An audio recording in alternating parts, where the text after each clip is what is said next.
반갑습니다. 좋은 아침입니다. 날씨가 많이 다시 추워졌는데요. 감기 또 건강 유의하시기 바랍니다. 증인 투게더 또 귀한 비전으로 함께 하겠습니다. 사명 우리 함께 고백할까요? 시작. 우리는 증인입니다. 우리는 성령의 능력을 얻는 증인, 예수를 증거하는 증인, 함께 자라나는 증인입니다. 아멘.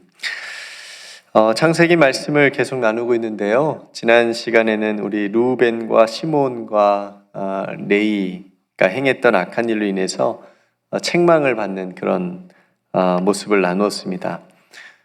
루벤은 야곱의 장자로 출발을 했지만 정욕을 이기지 못했지요. 또 시몬과 레이는 분노를 여동생의 일로, 누이의 디나의 일로 분노를 절제하지 못했습니다. 사도 바울은 로마서의 육신을 따르는 자는 육신의 일을 생각하고 그 육신의 생각은 사망이고 하나님과 원수가 되므로 하나님을 기쁘시게 할 수 없다라고 이 정욕에 대한 경고를 해 주었습니다. 야고보 사도는 또 분노에 대해서 이렇게 말합니다. 사람이 성내는 것이 하나님의 의를 이루지 못합니다. 이렇게 말씀하고 있는데요. 이렇듯 루벤과 시몬과 레이는 우리에게 정욕과 분노가 얼마나 무서운지, 그리고 또 그 분노를 어떻게 이기고 다스려야 되는지를 우리에게 가르쳐 주고 있습니다. 우리를 넘어지게 하는 육신의 정욕을 말씀과 기도로 우리가 잘 이기고, 또 분노는 절제를 통해서 또 잘 다스려서 하나님의 의를 이루는 저와 여러분들이 되시기를 주님의 이름으로 축복합니다. 지금껏 창세기를 나누면서 제 안에 깨닫는 것이 하나가 있는데, 하나님의 약속은 분명하다라는 사실입니다. 그리고 하나님의 뜻과 섭리는 신비로워서 우리가 다 알 수 없고 또 깨달을 수 없는 그런 하나님의 뜻과 섭리가 있지만, 결국은 선하신 하나님의 계획이 이루어진다라고 하는 믿음을 오늘 창세기를 통해서 우리에게 가르쳐 주는 것을 우리가 볼 수 있게 됩니다. 오늘 본문에 등장하는 유다가 바로 그 하나님의 신비로운 섭리를 우리에게 보여주는 인물이라고 볼 수가 있습니다. 오늘은 야곱이 아들 유다에게 한 축복의 내용인데요. 유다는 야곱의 12아들 중에 네 번째 아들입니다. 먼저 유다의 출생 배경을 보면 창세기 29장 35절에서 이렇게 말합니다. 그가 또 임신하여 아들을 낳고 이르되 내가 이제는 여호와를 찬송하리로다 하고 이로 말미암아 그가 그의 이름을 유다라 하였고 그의 출산이 멈추었더라. 유다를 낳은 여인은 레아였습니다. 레아가 그러니까 유다를 낳으면서 이렇게 고백하는 거죠. 내가 이제는 여호와를 찬송하리로다. 레아가 왜 이렇게 고백을 했을까요?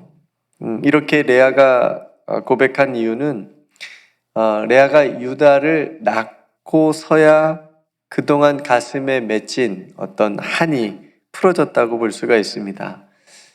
레아는 남편에게 사랑받지 못한 여인이었지요. 남편 야곱에게 사랑받지 못한 아내였기 때문에 레아는 자식을 통해서라도 위로를 받고 싶었던 겁니다. 남편이 사랑했던 아내인 라헬은 아이를 낳지 못했었죠. 그러니까 반대로 레아는 그 라헬에게 없었던 이 자식을 통해서 위로받고 싶었는데, 앞서 루벤과 시몬과 레이를 낳았음에도 불구하고 다 풀어지지 않았던 그 마음의 어떤 아픔과 상처가 이 유다를 통해서 그제서야 위로받았다라고 생각을 하고 하나님을 찬송한 겁니다. 이제 됐다. 이제 아들 4명이나 낳았으니까 이제 레아의 마음에 어떤 그런 것들이 있었으리라고 봅니다. 그래서 유다는 찬송이라고 하는 뜻으로 야곱이 레아에게서 난 6명의 아들들 중에 넷째로 이렇게 태어나게 되고요. 이렇게 태어난 유다는 어떤 사람이었을까요? 그리고 야곱은 앞으로 유다가 어떻게 될 거라고 오늘 본문은 말하고 있는 걸까요? 함께 살펴보면 좋겠습니다. 유다는 야곱의 그 12아들들 중에 등장신이 좀 많은 편입니다. 특별히 동생 요셉을 애국으로 팔 때도 좀 역할이 있었고요. 그다음에 이제 기근이 들어서 가나안 땅에 있었던 이 야곱의 가족들이 이제 애굽으로 양식을 사러 갈 때에도 그때에도 그 요셉을 만나는 장면, 그리고 시몬과 이 베냐민이 애굽의 어떤 이렇게 인질로 잡혀 있고 또 종이 될 어떤 이런 위급한 상황에서 유다가 나서서 좀 해결하는 그런 모습을 보여주잖아요. 자신을 희생하는 그런 모습까지도 의리 있는 모습을 보일 수 있는데, 그런 모습 때문에 요셉이 어느 장면에서는 감동을 막 받는 장면도 나오기도 합니다. 그래서 앞에서 말한 유다야 너는 내 형제의 찬송이 될지다 라고 하는 이 말한 이유도 바로 여기에 있지 않을까 싶습니다. 그러니까 찬송이 될 것이라고 하는 말은 형제들로부터 높임을 받는다라고 하는 의미도 있고요. 동시에 유다를 통해서 형제들이 복을 받게 될 것이다 라고 하는 그런 뜻도 담겨져 있습니다. 일단 유다에 대해서는 출발이 좋지요. 앞서 세 명의 형들과는 다르게 축복이 담겨져 있습니다. 찬송이 되고 또 형들을 그 유다를 통해서 또 복을 받게 되고, 또 오늘 본문에 보니까 유다를 보고 새끼 사자와 같다라고 말합니다. 그러니까 아무리 맹수라도 새끼 때는 다 귀엽잖아요. 그죠? 아기 곰도 귀엽고 아기 호랑이도 귀엽고, 그런데 사자는 사자죠. 그렇죠? 다 자라게 되면 굉장히 무서운 맹수가 됩니다. 그러니까 그런 의미에서 이 새끼 사자와 같다, 유다가 새끼 사자와 같다라고 말하고 누가 그를 범할 수 있으랴라고 하는 말은 앞으로 유다 지파가 굉장히 강하고 또 큰 힘을 가지게 될 것이다 라고 하는 것을 상징한다고 볼 수가 있습니다. 그리고 10절에는 중요한 단어가 나오는데요. 바로 규라고 하는 단어와 통치자라고 하는 단어입니다. 규가 유다를 떠나지 아니하며 통치자의 지팡이가 그 발 사이에서 떠나지 아니하기를 실로가 오시기까지 이르리니 그에게 모든 백성이 복종하리로다. 그러니까 통치자라고 하는 단어, 그리고 모든 백성이 복종한다라고 하는 이 부분만 봐도 뭔가 이 유다의 자손들이 대단한 가문이 될 거라고 느껴지지 않습니까? 또 규라고 하는 생소한 단어가 나오는데, 규는 뭐냐면 보통 왕이나 통치자들이 가지고 있는 작은 지팡이 있죠. 그러니까 그것을 규라고 얘기를 합니다. 그러니까 통치자의 어떤 상징인 거죠. 그러니까 유다 자손을 통해서 왕이 나올 것이고, 또 더 나아가서 실로가 오시기까지 라고 하는 어떤 메시아가 나올 거라고 하는 어떤 예언의 축복이 보여지고 있습니다. 실제로 유다 지파가 이스라엘 지파 가운데 굉장히 강한 지파가 되고요. 이스라엘이 지금도 존경하고 위대한 왕으로 뽑고 있는 존경받는 다윗도 유다 지파입니다. 실로가 오시기까지라고 하는 이 부분을 현대인의 성경으로 이렇게 번역을 했는데요. 그 지팡이의 소유자가 오실 때까지 이렇게 번역을 했습니다. 그러니까 메시아가 유다 자손을 통해서 온다라고 하는 의미로 해석을 합니다. 정말 이 말대로 이 땅에 참 메시아로 오신 예수님께서도 유다 자손입니다. 그래서 오늘 이 야곱의 축복이 성취되는 것을 우리가 보게 됩니다. 마태복음 1장에 보면 예수님의 족보가 나오지요. 1장 1절과 2절을 보면 아브라함과 다윗의 자손 예수 그리스도의 계보라. 아브라함이 이삭을 낳고 이삭은 야곱을 낳고 야곱은 누가 나와야 맞겠습니까? 루벤은 이제 장자에서 멀어졌으니까 떨어진 것 같고, 요셉이 조금 근접하지 않습니까? 그래야 조금 이렇게 잘 넘어갈 것 같은데, 야곱은 뭐라고 얘기하냐면 유다와 그의 형제를 낳고 라고 이렇게 얘기합니다. 유다가 예수님의 족보에 딱 들어가 있어요. 넷째 아들인데요. 그러니까 실질적으로 야곱의 영적인 장자의 역할은 유다로 인정하는 거죠. 성경에서 그렇게 보고 있습니다. 그리고 야곱이 그렇게 예언한 대로 그렇게 성취가 예수님의 족보를 통해서 이루어지는 것을 우리가 보게 되는 거고요. 여기까지 우리가 유다의 어떤 좋은 그런 면을 우리가 봤다면, 유다는 그렇다면 좀 흠이 없었을까요? 우리는 유다가 노년에 행한 일을 알고 있습니다. 요셉의 이야기가 한참 진행되어져 가는 그 과정 가운데 창세기 38장에 보면 유다의 이야기가 그 한 장 딱 기록이 되어져 있습니다. 그러니까 유다가 노년에 행한 일인데 중간에 딱 껴놨다라고 하는 것은 창세기 저자의 어떤 의도가 명백하게 분명하게 있다라고 하는 것을 우리가 알 수가 있죠. 창세기 38장에 나오는 이야기는 우리가 다 아는 대로 유다가 며느리 다말과 부적절한 어떤 관계를 맺는 이야기가 담겨져 있습니다. 이런 내용을 보면 성경은 감추지를 않는 것 같아요.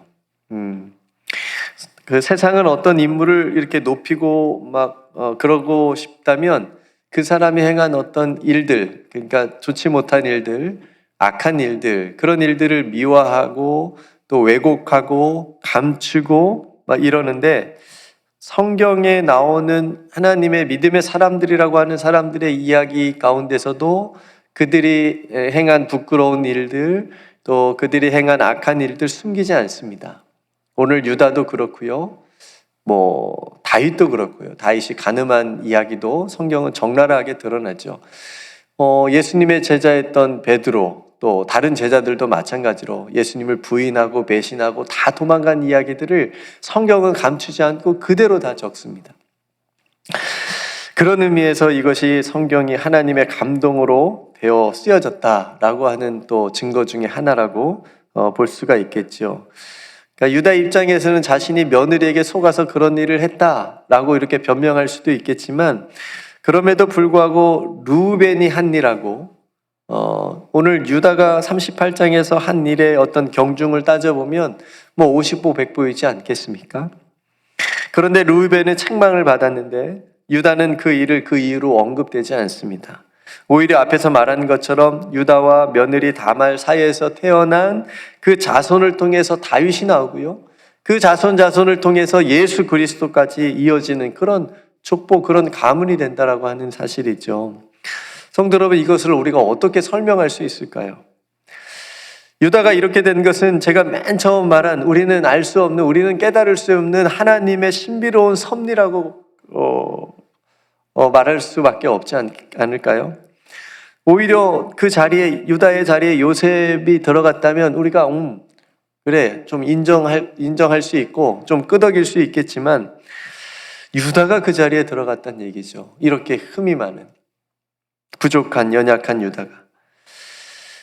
이렇듯 하나님의 어떤 섭리에는 하나님의 은총이 깔려져 있는 것을 우리가 깨닫게 됩니다. 유다가 나중에 자신의 후손 중에 메시아, 예수 그리스도가 오실 거라고 하는 것을 유다가 미리 알았다면 아마 유다는 이렇게 고백할 수밖에 없었을 겁니다. 그것은 오직 하나님의 은혜입니다. 그것은 오직 하나님의 은혜입니다. 성도 여러분, 이런 것을 볼 때에 유다가 특별해서도 아니고요, 유다가 어떤 그런 예수 그리스도의 가문이 조상이 될 만한 어떤 특별한 어떤 믿음이 있어서가 아니라, 우리는 다 알 수 없는 하나님의 신비로운 섭리가 유다를 야곱의 영적인 장자의 자리에, 그리고 이스라엘의 그 왕권을 잇는 지파와 또 예수 그리스도까지 이르게 하는, 그렇게 인도함을 받았다라고 하는 것을 우리가 보게 됩니다. 성도 여러분, 그렇다면 이제 구원받은 우리의 모습을 한번 돌아볼까요? 우리가 하나님께 구원을 받고 하나님의 자녀가 되고 택하신 족속이 되고 왕 같은 제사장이 되고, 우리가 이렇게 될 수 있었던 것은 우리에게 있는 어떤 특별한 믿음이 있어서가 아니잖아요. 우리에게 그렇게 될 만한 어떤 조건이, 자격이 되어서 그렇게 된 것이 아니고, 우리도 유다와 마찬가지로 하나님의 어떤 특별한 은총과 섭리가 있음을 우리가 깨닫게 되는 것입니다.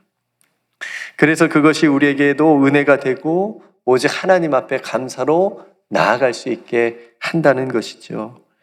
성도 여러분, 우리 모두가 하나님의 오직 은혜로 자녀가 되는 특별한 은총을 입었으니 이 은혜를 전하고 또 이 은혜를 나누는 저와 여러분들의 삶이 되시기를 주님의 이름으로 축복합니다.